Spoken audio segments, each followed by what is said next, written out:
So Lauri Markkanen had himself quite a February, as he averaged 26 points and 12 rebounds, and his efficiency was pretty awesome as well.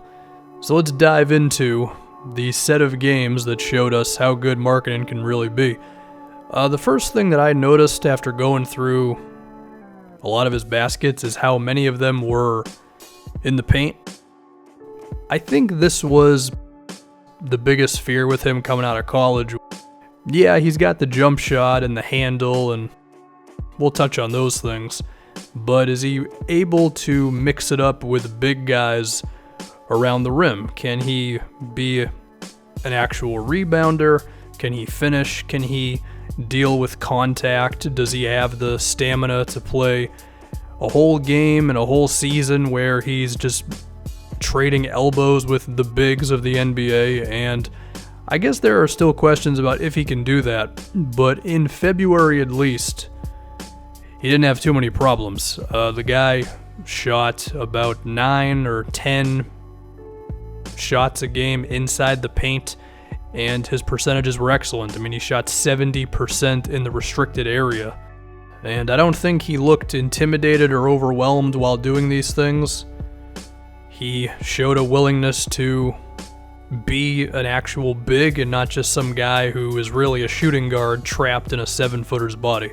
I don't think this is an Andrea Bargnani situation with Lauri Markkanen. Now, of course, he does still need to get stronger and all that, but I would say he's showing some good signs, or at least he did in this month. Now, another thing I want to talk about with this potentially maintaining itself is the idea that Markkanen could play the center position, because if he can do that, and if he can hold up physically against NBA 5s to where you can surround him with 4 perimeter players, that could make the Bulls' offense extremely difficult to deal with.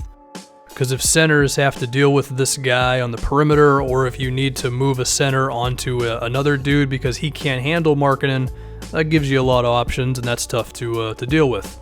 But we're going to have to see if he can be that physical big man, but he did show some hope in February. It also allowed him to shoot quite a few free throws. He attempted 6.5 free throws a game in February. And the reason why this is really good is because the blueprint for being an effective scorer in today's NBA is 3-point shooting and free throws. And we'll talk about Markkanen's jumper in a moment, but you have a pretty good idea of what I'm going to say because it's pretty much what anybody would say. But if he can be shooting 6 to 7 to 8 free throws a night as well, he could average about 17 to 18 points a game basically by existing. Then the other 7 to 10 points are going to come pretty easy for him as well. I also want to talk about Markkanen's ball handling. This was the thing that perhaps surprised people last year, and it seems that he's just getting a little better at it. The dude can go off the bounce. I mean, we're seeing sometimes where when he's at the power forward position, teams will have a wing on him. First off, he's always going to have a size advantage in that situation, but he shows enough quickness and craftiness to either get to his spot where he can then bust out a hook shot or a turnaround jumper, but he's also just able to beat some guys all the way to the rim, and that intrigues me to the point where I think you could run a lot of offense through him. Now, he may just have a scorer's mentality to where his assist numbers are never that pretty, but hoping that he could get his playmaking up a little bit, you might not have to give the ball to the point guard every time when Markkanen's on your team, is all I'm going to say. Now we can talk about the jump shot. So, I actually want to touch on his mid-range for a little bit. His mid-range has not been that good throughout his career. About 1/5 of his shots come from that territory, and he shoots like 37%. Not ideal. In February, he only shot about 2 a game, but he did shoot 50%. Maybe this will be a big part of his game, maybe it won't. Maybe if he showed up 7 years ago, it probably would. But with where we are now, I just don't know if he's going to be taking a lot of 16-footers, but when he does attempt them, whether they're post-ups or pull-ups, or if he's got a mismatch, it looks okay enough. But really, I think the fact that he doesn't take too many of these is a good thing, because the last thing I want him doing is making a career off of 17-footers the way Porzingis has up to this point in his career. And finally, we get to the three-pointer. Funny enough, he only shot about 35% from 3 in February, but I don't really care.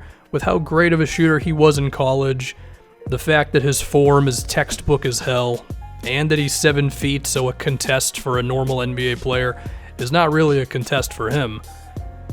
I think this is still going to be his number one weapon, and defenses freak out when he's out there, and it's another reason why I really would love to see him play center more. Looking at the Bulls lineup numbers, he's shared the majority of his minutes this season with Robin Lopez, or at least a lot of them lately, and I should mention Wendell Carter as well. And I think that's cool because I don't know if Markkanen can play the 5 spot that much right now, but going back to what I was saying earlier, if he can, and then centers have to chase him out to the 3-point line, it's going to open up everybody else's game. But even if that doesn't happen, this guy's still going to be a huge source of offense for these guys, so really it's just the responsibility of the front office to surround him with actual NBA talent. Step 1 of that was the Otto Porter trade. They've got other stuff to do, and hopefully they do it.